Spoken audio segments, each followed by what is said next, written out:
Assalamualaikum warahmatullahi wabarakatuh. Perkenalkan, nama saya Marshalla Yunikrebel dari kelompok 5 akan mempresentasikan tentang sistem muskular.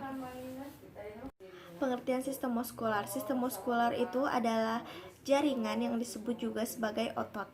Nah, ini tuh ada yang bergerak secara sadar dan tak sadar. Yang bergerak secara tak sadar dan teratur itu tuh contohnya adalah otot jantung. Selanjutnya ada fungsi otot. Fungsi otot adalah sebagian besar gerak aktif untuk menyimpan cadangan makanan, memberi bentuk luar tubuh.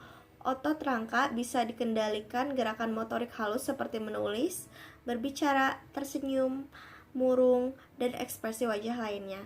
Terus ada fungsi sistem muskular, yaitu pergerakan otot menghasilkan gerakan pada tulang, tempat otot tersebut melekat dan bergerak dalam bagian organ internal tubuh. Yang kedua, ada penopang tubuh dan pertahanan postur otot menopang rangka dan mempertahankan tubuh serta berada dalam posisi berdiri atau duduk terhadap gaya gravitasi. Yang ketiga, ada produksi panas. Kontraksi otot secara metabolis menghasilkan panas untuk mempertahankan suhu tubuh yang normal. Terus ada klasifikasi otot berdasarkan struktur dan lokasinya. Yang pertama itu adalah otot lurik. Nama lainnya itu adalah otot kerangka, karena sebagian jenis otot ini melekat pada kerangka. Nah, dinamakan otot lurik karena bila dilihat dari bawah mikroskop, tampak adanya garis gelap dan terang berselang-seling melintang di sepanjang serabut otot. Oleh sebab itu, nama lain dari otot lurik adalah otot bergaris melintang. Kontraksi otot lurik berlangsung cepat bila menerima rangsangan berkontraksi sesuai dengan kehendak dan di bawah pengaruh saraf sadar. Terus ini tuh ada fotonya ya, otot lurik, dan itu adalah nama bagian-bagiannya. Selanjutnya ada otot polos, mempunyai serabut fibril yang homogen sehingga bila diamati di bawah mikroskop tampak polos atau tidak bergaris-garis. Otot polos berkontraksi secara refleks dan di bawah pengaruh saraf otonom. Bila otot polos dirangsang, reaksinya lambat. Otot polos terdapat pada saluran pencernaan, dinding pembuluh darah, saluran pernafasan.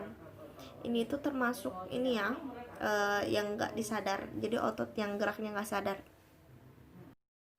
Berikutnya ada jaringan otot jantung atau miokardium.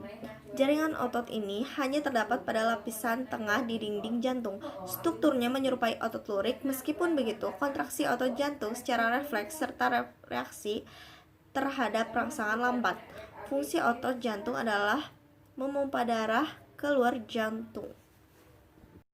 Selanjutnya ada mekanisme gerak otot. Mekanisme gerak otot diawali dengan adanya rangsangan pada otak atau susum tulang belakang yang akan diteruskan ke otot. Otot memiliki kemampuan untuk berkontraksi dan berelaksasi yang mendukung gerakan hewan atau manusia. Gerakan tersebut terjadi karena adanya perubahan pengaturan susunan aktin dan miosin dalam otot.